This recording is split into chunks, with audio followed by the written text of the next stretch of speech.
Boom! Welcome, Mirepoix. Episode 34. Easter. Holidays. Traditions. Foods. Yes. The greatest day of them all. A big party. I'm not going to say the greatest day of them all, but I'll say a great day. I'll say a great day. I mean, to some people, Easter is a pretty monumental day, depending on where you are, your religious beliefs. I'm sure it's someone's favorite holiday. Yeah, man. It's definitely on the top list for best holidays to eat. Yeah, ain't that the eat some truth. great food. So you know, on the Mirepoix, we had to come give it to you on Easter. Yeah, man. It's a nice post-Easter day. Yeah, dude, it's been pretty weather and everything, but yeah. Welcome to episode 34. Welcome to the Mirepoix. Yes. As always, the Mirepoix is a flavor-based and French culinary cuisine that is made of onions, carrots, celery, reduced down a little bit of butter and fat to bring it together. And our Mirepoix is our experience, our talents, and most importantly, our charms simmered down by you, the viewer. So without further ado, we'll jump right into it. Kais, you want to let them know who you is? Yes, sir. So I'm Chef Kais from the Chef Kais Experience. We provide the best luxurious dining experience in the comfort of your own home or the environment of your choosing. And yeah, that is who I am. And introduce yourself as well, my guy. Boom! Gilberto Casimiro Valdez Arias, Guildmaster of the Guild. It's a collection of hyper-talented individuals here to bring to life any event, project, or anything in between that you may need brought to life. So, yeah, dude, the Mirepoix, welcome, guys. Buddy. Thank you for joining us on episode 34 as we dive into Easter, all the goodies and all that fun stuff. Dude, what you do for Easter? What's your catch-up? What you got to let them people's knows? Yeah, man. So after these wonderful Easter packages, thank you all for your love and support. I got a chance to spend some time with my beautiful lady and her family, and we got a chance to play some bingo, man. which I'm just gonna go ahead and say it, man. Bingo is the worst way to spend your time. I don't care how much you love it. I don't care who you with. I don't care how drunk or sober you are. Bingo is extremely boring, in my opinion. I went years ago, and my girl was like, "So what did you think about bingo?" I was like, "Man, it's been so long. I don't even remember." And going back on Friday evening, I just thought there has to be a million better ways that I could be spending my time right now. Was there anyone else your age there? Bro, there was a range of they were celebrating her aunt's birthday. Oh, congratulations! So I think she was turning like 46, and there were people from kids up to me and Cassie's age, and to the 40. And they had the grandma, the grandpa, and everybody else seemed to be thoroughly enjoying themselves. And I'm just like sitting here and watching everyone that is in my view just also sitting there.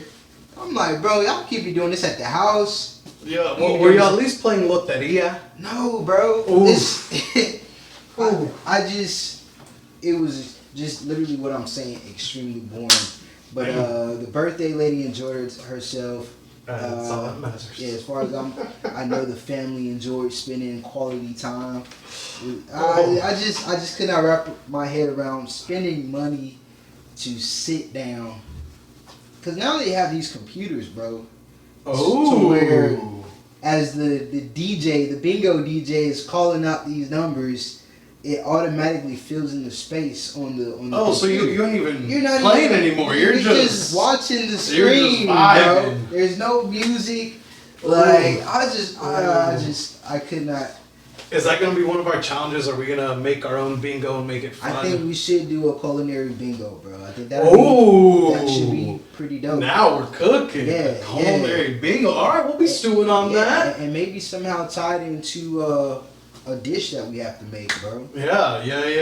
Dude, the culinary bingo. Hey, if y'all want to help us come up with that, figure out what that is, how we can put that together. I'm gonna start writing notes. Yeah, y'all let us know. Leave comments, shoot us DMs, all that different fun stuff. I'm actually not gonna lie to y'all. Like, comment, subscribe, support, all that fun stuff. We need it. And for those that are sliding into our DMs to try to talk to us about like, oh my God, you should be doing this, you should be doing that. Oh my God, we'd love to see this. If you could bring together that, I love the energy. All I humbly ask is like, hey, if y'all put in the comments like, let's build this community. Y'all are all reaching out to us in our DMs like any given week. It always pops up. You have 5 unread messages. You have 6 unread requests. And it's all the same. It's y'all lovely people telling us what we could do to improve and make a better show and all that. throw it in the comments. Let the community grow. We need it. We need it. We need it publicly. You guys interacting with us. But yeah, with that, dude, I'm not gonna lie. My week was spent not in a bingo hall. My big time. Lucky you. My little big takeaway from last week was definitely I was doing a lot of meditations, a lot of reflections. As I mentioned before, I've been looking a lot into Taoism, and I have created the Tao de Gilberto. You know, like I have found my way, and it feels so refreshing. And there's so many just decisions I've been making of this has happened, this moved in this way.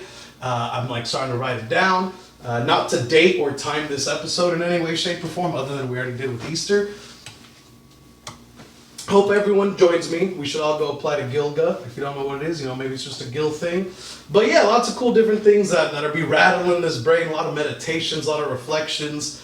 The universe was lending a lot of energy to my whatever brain you want to call thing. But yeah, dude, all in all, there was a lot of, I don't know, it's a good week. It started with a little bit of rains. That moved into a bunch of beautiful weather. A whole lot of rain, bro. Oh. Where were you at, bro? Hey, I was in the hill country. In the hill country? Yeah, we just had mist. Flash flood warnings out here, bro. And ice cold weather is just like, man, good old Texas. Good old Texas. Good old Weather Texas. like the Powerball. Man, right when you think it's time to pull out the shorts and the chocolates, man. Nah. Texas got some words for you. Here comes some sleep for you. Yeah.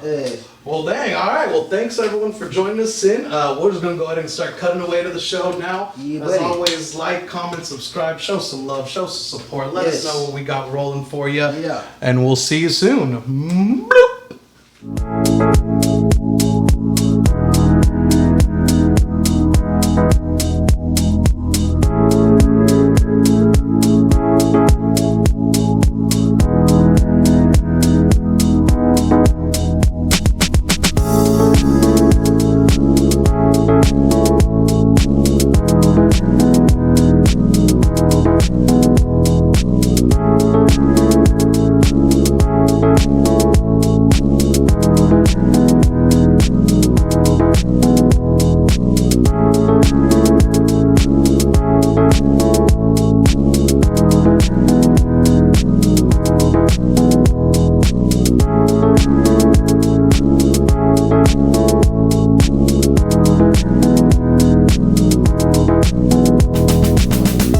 Welcome back, guys. To let y'all know what the food and drink of today's episode, the onions and carrots of our mirepoix today. Indeed. Boom. What you got cooking up for a little Easter magic? Yeah, so we're actually gonna pull a little bunny out of the hat with this one with a little bit of trickery. Okay. We typically do focus dishes, but today I decided, man, we have a ton of vegetables, lots of things going on in the fridge. We got leftovers from Easter. I said, man, let's get a little creative and try to create something on the spot. Hell yeah. So what I'm thinking, since we are kind of theming this episode after Easter, what's a better way to celebrate Easter than with a brunch? So I'm thinking about making some cheddar biscuits. I have a little bit of some braised short ribs over here as well. Okay. We got some bacon, eggs, a ton of vegetables. So I'm thinking about a short rib ragu with the biscuits, the cheddar biscuits, a little bit of bacon and eggs stuffed inside of the biscuits. Shit, that's what I'm talking about right there. The ultimate brunch idea, and how we're gonna make this a little bit more keto friendly, if you would. It's just monitoring our portions. So as long as I can stay within 50 grams of carbs, we're in the money. We're still good, and we're doing this for y'all anyway. This is not about me, because I know everybody's not doing what I'm doing. So we'll still be able to make this amazing buttermilk biscuits with the short rib ragu, stuffed with some bacon and eggs, and yeah. What about you, bro? I see you cutting up the apples and what we got going over here, man? So when I was thinking Easter, I was thinking of all the different Easter services I've done throughout my experience and my career and my history, and all the different, like you said, all the Easter brunch services where you're going into it, having the service for a lot of us, one of the busiest services you can imagine. And with that, one of my favorite cocktails to make during that time was always essentially a gin fizz. Nice. Y'all know how it goes. It's a little bit of eggs, a little bit of gin, a little bit of tonic water, a little bit of simple syrup. But of course, because as much as it's not for Kais, it's for y'all, and it's for us, it's our show. Yeah. And I'm trying to show everyone that with a little bit of creativity, you can make amazing mocktails at home where you don't need to be putting the alcohol. I know it's the bane of every bartender's existence when you get that rang in, hey, I need a non-alcoholic beverage, and they want it to taste like this. So what I'm doing, the reason I'm chopping up these apples is to sort of mimic the flavors you normally get from gin. I'm trying to essentially make that into my simple syrup, into my extract, into my essence. So I got some apples, I got some herbs. I'm gonna be using ginger beer instead of regular tonic water to again mimic a lot of those herby, earthy notes that you get, the refreshness of a gin traditionally, and bring it to life this way.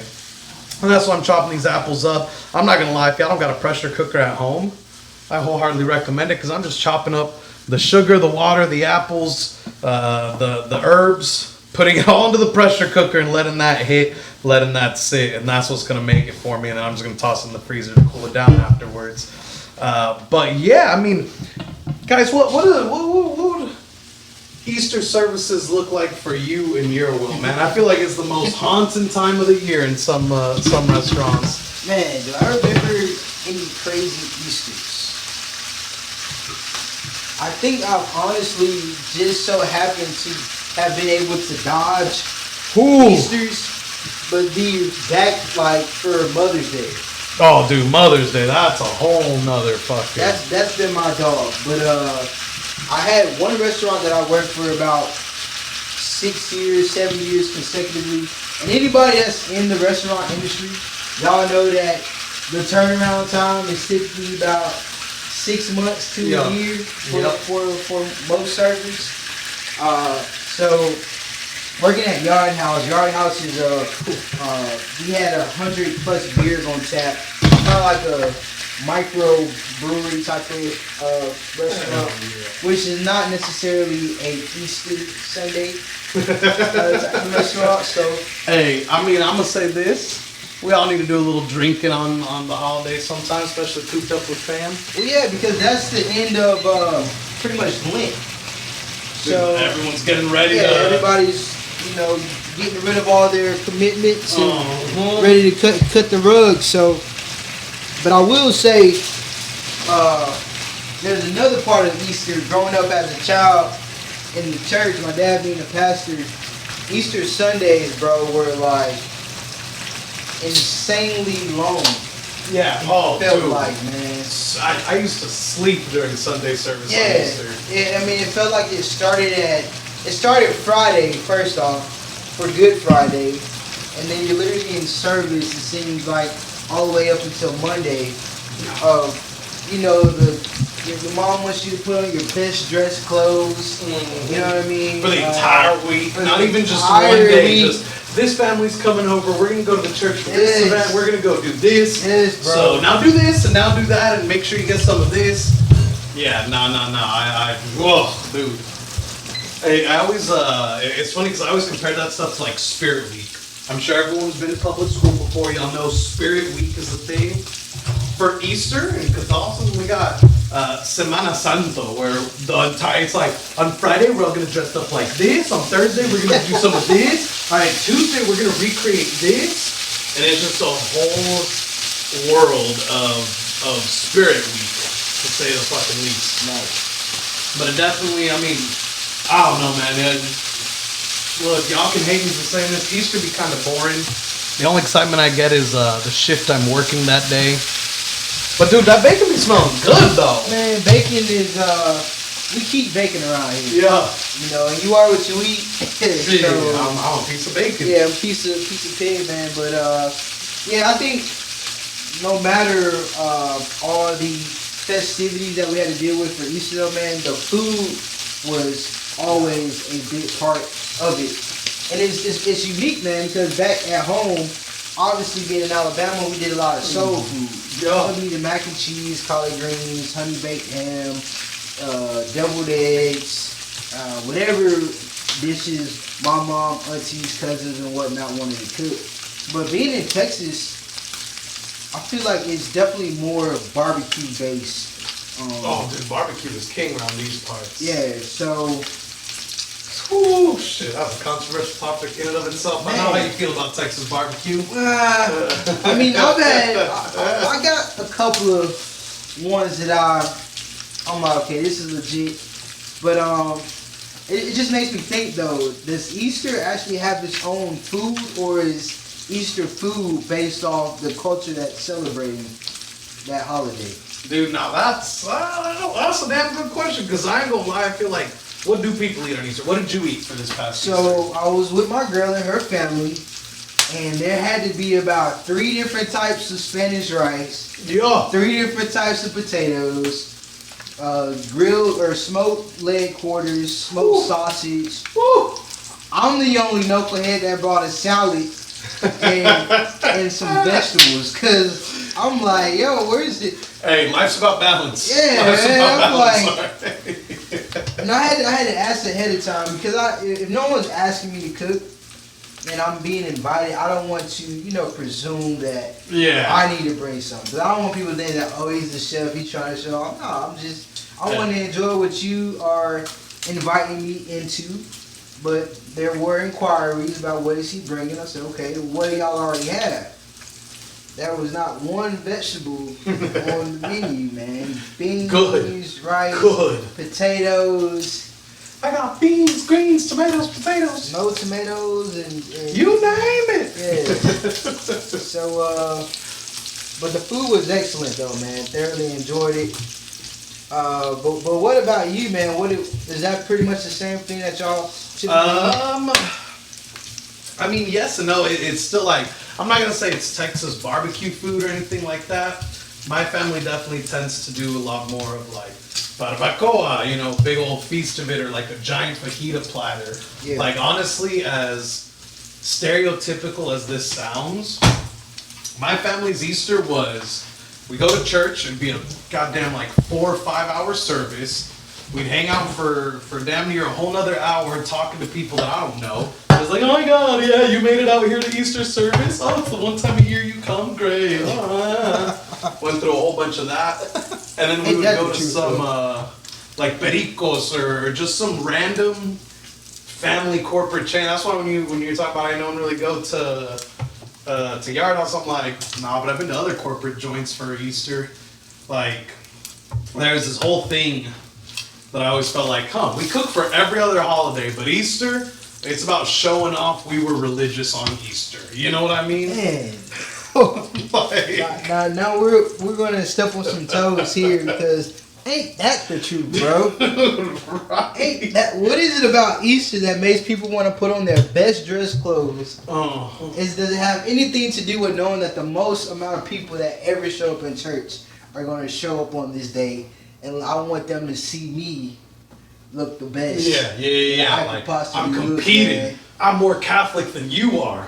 Like, any other Sunday, I would never get in trouble for sleeping during service. It was like, all right, at least he's quiet, good. Easter, though, hey, pinching and slapping, wake up. And I'm like, why today? It's Easter Sunday. And I'm like, oh, okay. And then expecting a big feast like we do on Christmas or Thanksgiving or something where, it's a big potluck, it's about family togetherness. Nah, Easter is about showing off that you are more religious than everyone else. Yo, that seems to be the sad truth, man. But Right. we're not here to offend anybody. We're just speaking our truth and our opinions, and that is definitely some true stuff there, man. Dude, yeah, that's how it went down, dude. That's how it went down. And I ain't even gonna lie to you. Yesterday, I did not compete. I went over to my mom's house, we just hung out, we kicked it for a bit, that's it. There was no going to Sunday service, there was no going to some corporate restaurant dressed up to the nines, there's no running into people from our church and being like, oh hey, you made it out here too? It's Easter, yeah. No, there was none of that. I laid in bed till like 4 p.m. working on computer stuff, and I remembered it was Easter. text some peeps, hey, happy Easter, yeah, and then proceeded to, you know.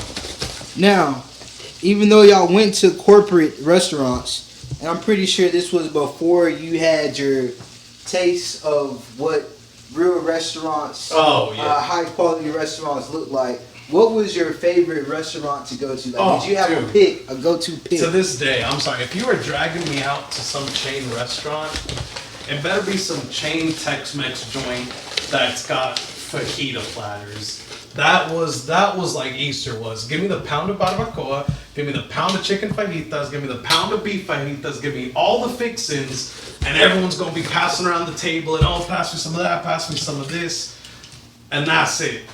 Like, even as a teenager, even in high school, boy, catch me dead before you catch me at a freaking at like a Chili's or something for anything more than just well, we ended up here somehow. I'm about to say, I thought that was your favorite spot, bro.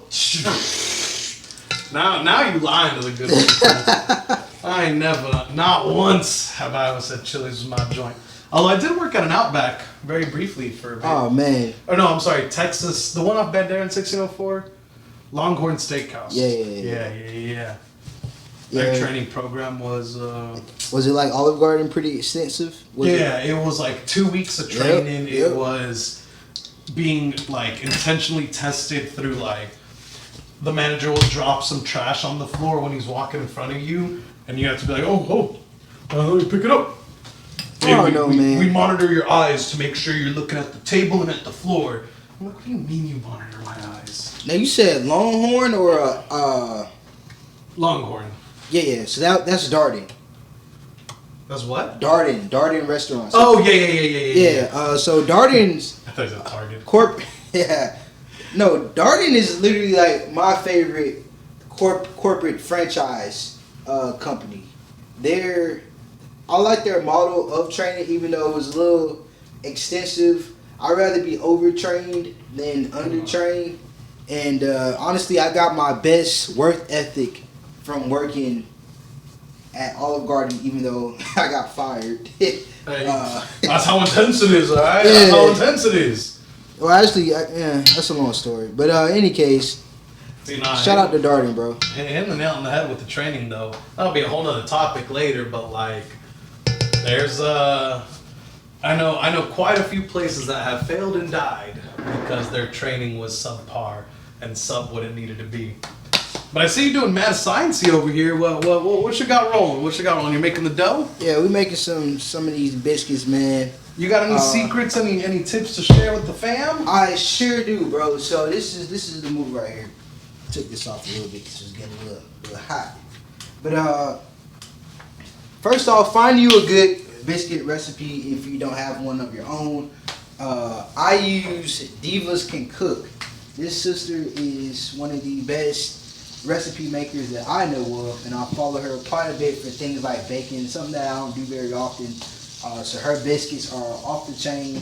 But whenever I'm doing a specific type of biscuit, whether it be savory or sweet,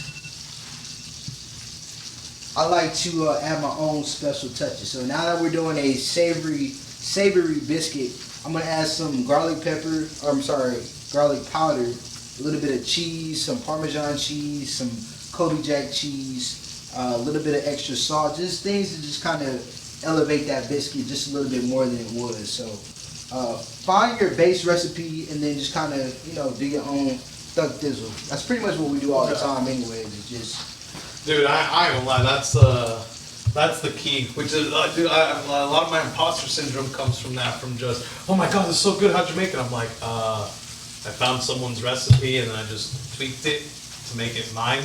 Put my own little charm on it. Oh yeah, man. And now here we are. We all do it. Yo. Dude, I'm sorry. I'm still just butting here over the different Easter foods and the lack thereof. Like, okay, because here's my question. Easter. Yeah. Easter bunny. How come we never eat rabbit on Easter? What's up with that? How come we never eat rabbit on Easter? It's seen as food. People eat it all the time. Yeah. They reproduce, they populate. It's okay to eat the Lamb of God, but not to eat The rabbit. Yeah. That's So okay, have you ever eaten rabbit before? yes, bro. I've had rabbit maybe twice in my lifetime, and so rabbit is a very lean, very clean meat. They say it's tender. I don't know if when I had it, it just wasn't prepared properly.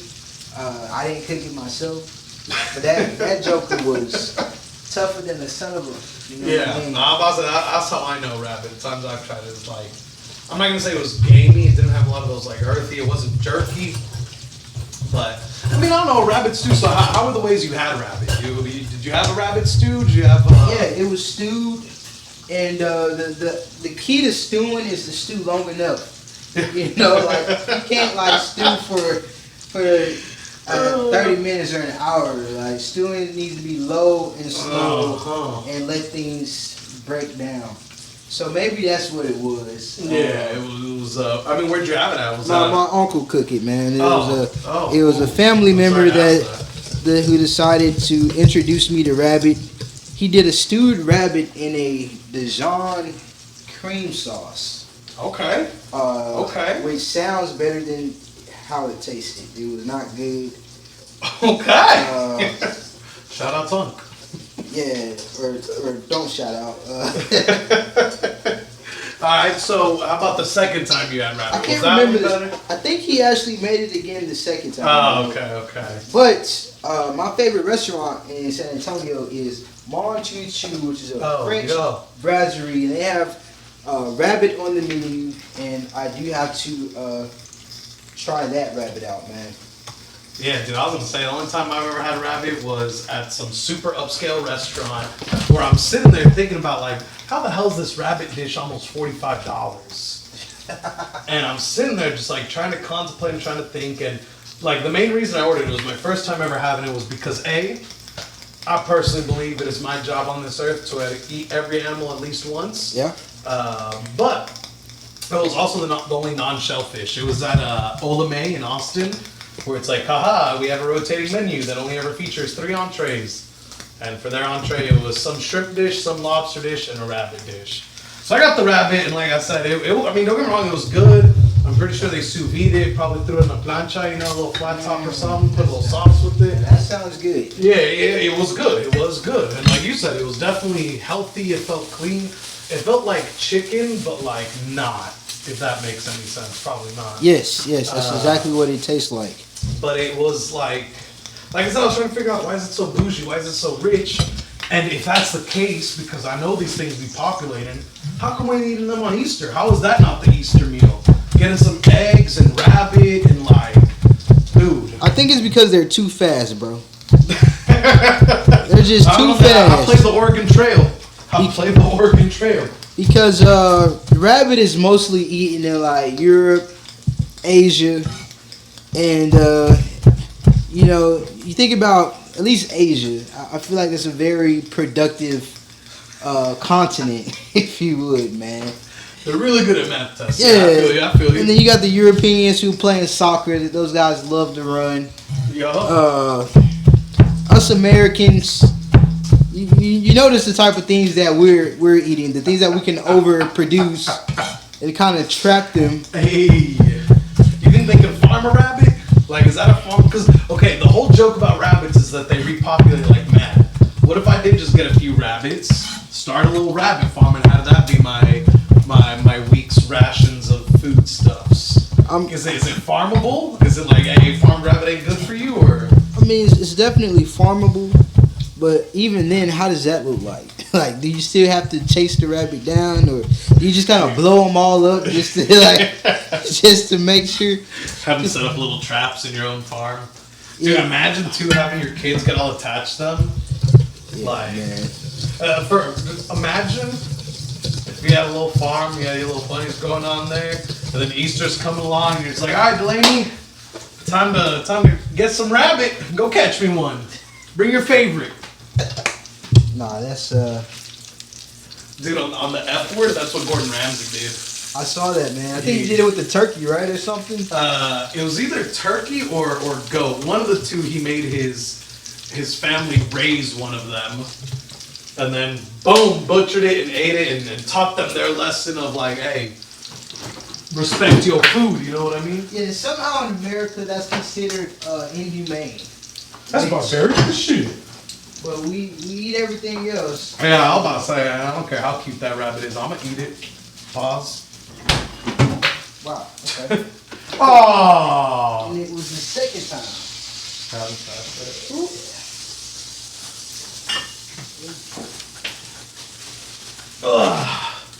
But yeah, so I mean, with that, your updates are underway. Guys in chat, as always, like, comment, subscribe, all that. But also, let us know what are some of your Easter traditions? What are some of the foods you eat? Would you eat rabbit? Would you start a little rabbit farm and maybe be feeding yourself, or is that too thingy or something? Anyways, stay tuned.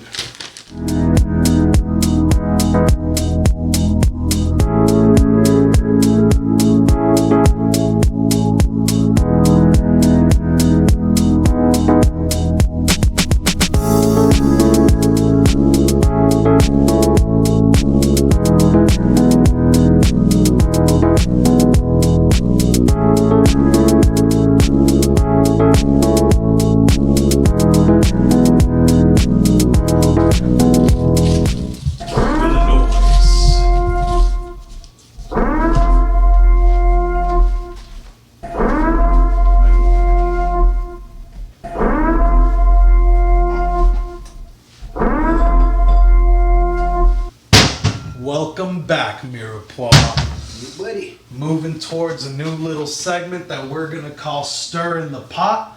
You can't make a Mirepoix or anything you want to make without giving a little stir.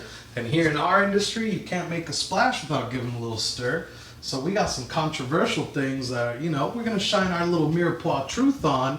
Hopefully inspire y'all to think a little bit about these kinds of things and see what happens and see where we go. But dang, before we dive into that, this man be using the wine glass to cut the biscuits. Well, what you got going right now? Yeah, so we typically I do squares or shapes that don't require a cookie cutter because we don't have cookie cutters around here. But Don't need them. Definitely want to do a traditional circular biscuit this time. So I'm gonna use this beautiful wine glass, Bordeaux wine glass, Yeah, hey, for those who multi-purpose. get those shapes in, man. Got these buttermilk biscuits going, and 420 degree oven, 25 degree oven. Nah, take those 5 degrees off. Yeah.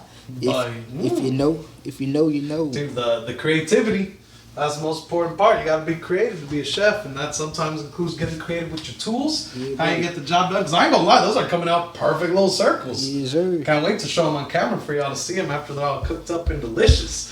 But with the stirring of the pot, essentially, the main question that Kais and I have been asking ourselves, and the main question we ask to y'all, Easter, right, is about the celebration of a man returning from the dead, of Jesus coming back. And the whole story goes, he got crucified, got put in a cave, 3 days later he comes back. How come the day for Easter always changes? How come Easter can happen at the end of March or at the end of April? I know, Kais, you were looking into that a little bit, right? What was that thing you found? What did it say? Yeah, so it's correlated to the first Sunday after a full moon, which apparently is based off the Jewish calendar. Oh, So, okay. So Easter's a Jewish holiday. yeah, Cue the Kanye clip. yeah. But then I guess it's just the Orthodox Jews that didn't believe that Jesus was the true Messiah. He was a prophet, but he wasn't the Messiah. So it's just really interesting that we use a calendar of which a religion that doesn't really acknowledge Jesus as the Messiah, which is why Easter is such a big deal, because we do recognize Jesus as the Messiah. Yeah, it's literally In Christianity and in Catholicism, but which also makes me think, because with Catholicism, Mary is kind of like, I won't say the God, but she's an important figure. Is she more important than Jesus? No. Okay. No. I always thought that y'all thought Mary was more important than Jesus. No. Look, the Father, the Son, and the Holy Spirit. Espiritu Santo, Amen. Boom. You got the three key figures, the Holy Trinity, the three key. But then you also have a myriad of saints and people that have contributed and played a role in the religion as a whole, and we like to respect and honor those people. But one of the 10 Commandments: don't worship other people. We don't worship them either. But among those respected peoples, standing towards the top is definitely Mary. Dude, I will say your research has definitely made me feel a little better, because when I went down the wrong rabbit hole, bro. It was talking about how, like you said, the first full moon after the autumn equinox, or the spring equinox, or the vernal, or whatever fancy term for it is, and they started talking about how, the cosmic events always line up to like portals and different things, and I started going down the rabbit hole of like, is Easter a satanic practice? ? Thumb clip thumb, I don't know, clip it thing, thumbnail, there you go. Is Easter a satanic practice? Because dude, they started bringing up so many different things and like comparing them to not just like pagan rituals, but more so like bringing to light that, hey, what does this got to do with Jesus? If we're doing the day, why are we celebrating some random day? If this is about Jesus, why are we going Easter egg hunting? And why are we doing all these little extra odds and ends and tips and tools and tirades? I was going to say, this must be God's doing right now, because my computer is restarting. But I wanted to ask GPT what they thought of GPT. Yeah. What they thought about this, because I'm pretty sure there is some associations with the pagan holidays and Easter, which is the fertility egg. Is a pagan god, which is, obviously we do the eggs. Dude, for Easter. Throwback to our Christmas episode, where we started talking about like how a bunch of the Christian holidays have taken a lot of traditions from pagan celebrations, and how like all these little different things were kicking in of I don't know, my research back then was leading to be like, hey, Christians and Catholics, in order to convert more pagans, started just rebranding their days, appropriating their holidays to make it a Christian or Catholic theme. So it's crazy how you're saying the egg is to do with the egg of fertility. Right. And here we are going egg hunting. Dang, dude. I need to go egg hunting. There you go, then. That's my new Easter tradition. I'm going to go fertility hunting. Oh, shit. But hey, man, dude, that is honestly like all the little different. So, as a kid, what were you doing for the celebrations of Easter? You're getting an Easter egg hunt, I'm assuming? Oh, yeah, man. We had the Easter egg baskets. Yeah. We talked about Resurrection Sunday, obviously. The symbolism behind that, removing the stone from the grave. Mm-hmm. Who was it that saw him first? Was it Peter that went to the grave first? Oh, I failed you as a Catholic. Not gonna know off the top of my head. One of those guys went to the grave. I think it was Peter, man. Sounds right, but who knows? I know someone in chat has the right answer, and they'll definitely type in and let it know. So politically, I'm not gonna give my answer because. Yeah, dude, I went. But yeah, you're saying, I'm assuming it's Peter, though. That sounds right to me. But yeah, we talked about that. Dude, so, I mean, at least you still had the sermon and all that. Like, that's not crazy. Quick, guys. Oh, hold on. Not to interrupt the beautiful message, but got these biscuits. Look at that. I'm telling you, dude, the creativity, it worked. The wine glass worked. Yeah, gonna... Look at my perfect little discuses. They look pretty tight. Put some mayo on top and bake these bad boys and get these biscuits going. Oh, biscuits. But yeah, dude, it's weird though with all these practices and stuff that, like, it's all so blurred in the sense of everything is mixing and matching and people start trying to beef over stuff. Cause like, for this Easter, my sister and her kids, they went to some big festival with like face painters and a petting zoo and bouncy houses and egg hunts and dances and this and that. That like, I was like, man, that's super dope. And I started tapping into it. There's a lot more Easter festivals. And then I started realizing there's a lot more Easter traditions that I didn't even realize. And then, like I said, I ended up on that rabbit hole of it being satanic practices. And there's one of the People's Edition of the Holy Bible written in the 1700s that has all these extra books that don't exist in the King James Version. And there's all this different rabbit hole stuff that... dude, I was sitting there and I was like, dude, Easter is a satanic ritual. Well, I think for me, man, one thing that got me and that kind of opened my eyes was Easter is one of the holidays or one of the occasions where you partake in communion. When you think about communion, you're drinking a wine that's supposed to symbolize somebody's blood. Yo. And you're eating bread that's supposed to symbolize somebody's body. Yo. And we're doing this as a religious practice. Does that not like sound crazy? You use it to describe anything else, and it's like, whoa. Yeah, but they're on their Jamestown stuff. Yeah, but not when it comes to Christianity or Catholicism. So okay, once you get your family rocking and rolling, right? Once you're doing your thing. Tradition is a very sacred thing to the point where it allows us to disguise what would otherwise be seen as very barbaric rituals in the sense of tradition and community. Right. Do you think there are any that you want to build up, especially for Easter, since we're on the topic, for you and yours in the future? Like, what is going to be the Kais tradition on Easter? Honestly, I don't have to celebrate Easter, bro. I'm more spiritual in the sense of, I believe in God.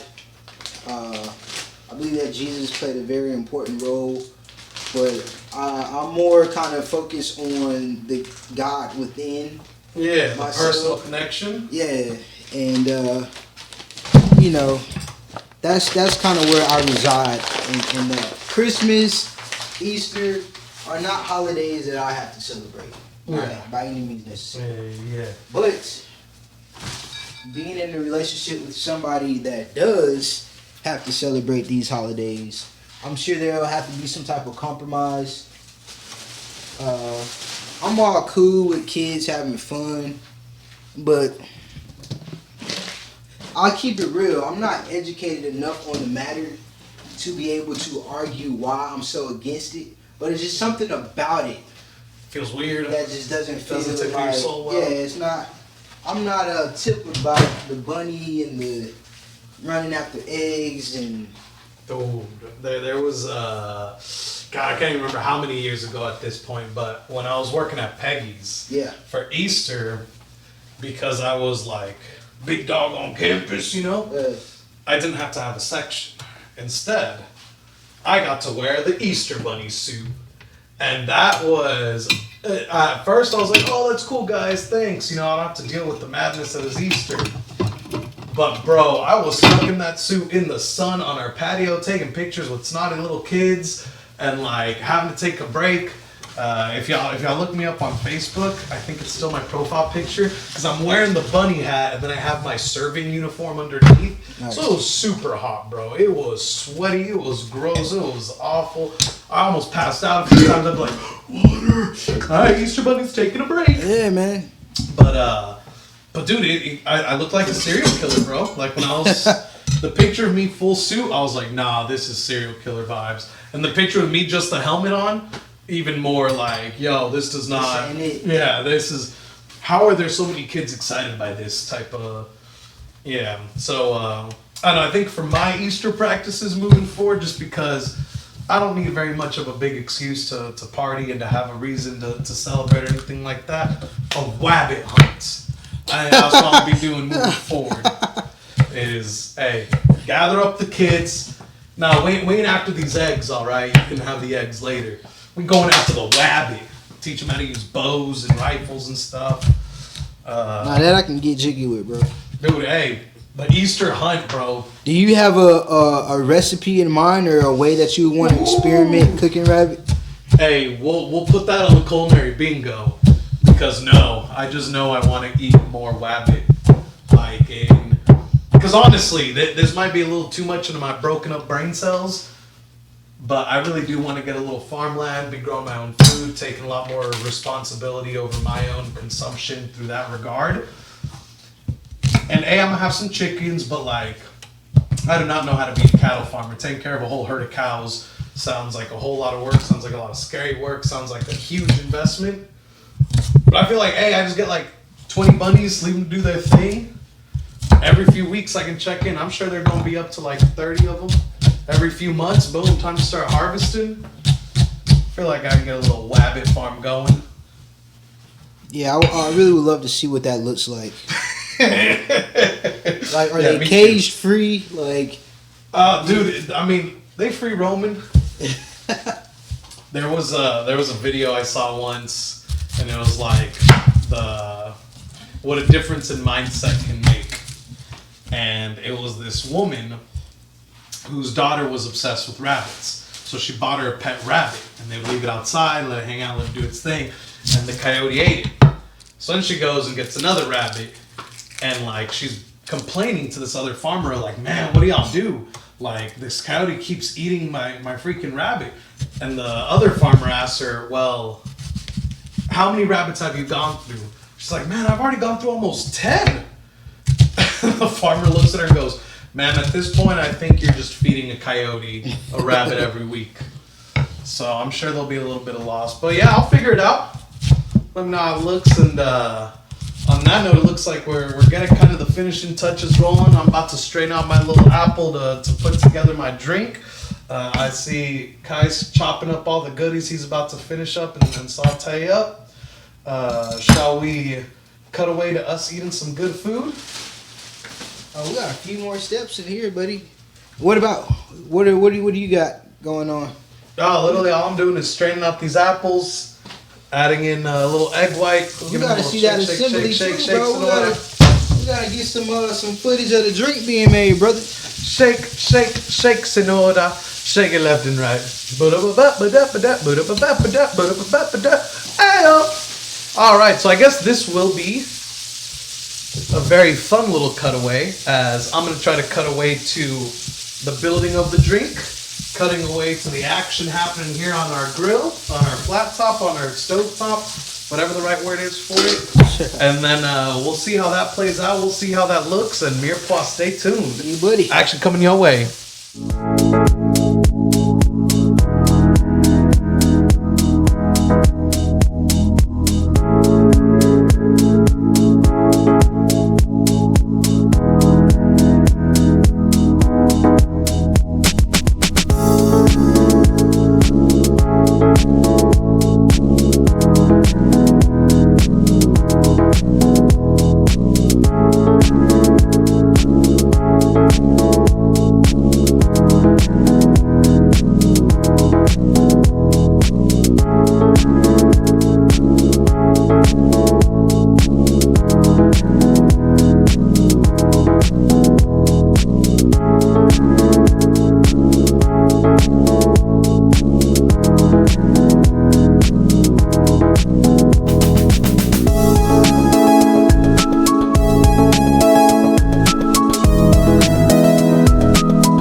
To digest, to eat, to drink, to do all these great things we've been building up. And as always, thank you for joining us on this beautiful night this evening where we discuss some Easter stuff. But you want to give them a little recap of what deliciousness you made?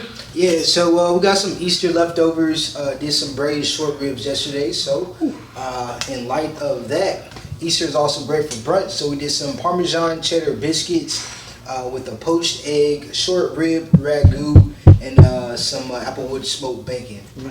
Talking dirty. This is definitely one of the bad bunnies right here. Yeah, and for drink, we just got a little Easter fizz. All the Easter services I ever worked had a gin fizz playing a big component, and this is essentially a mocktail version of it. To make up for the gin, I added some herby stuff, some apples. But without further ado, Yeah, you're gonna have to get that. Let me help you get that. you want to get that right on clip? We're gonna need that. That's some good content right there. Go ahead, brother. Look at that little juice. Yeah, buddy. As you can tell, we eat with all five senses here at the Mirepoix. Oh, yeah. I'm sure that's part of why you joined us, why it's a big part, because, damn! Yeah, this ain't a bad leftover brunch here. No, sir. Yeah, so what you got going on for the rest of the week, man?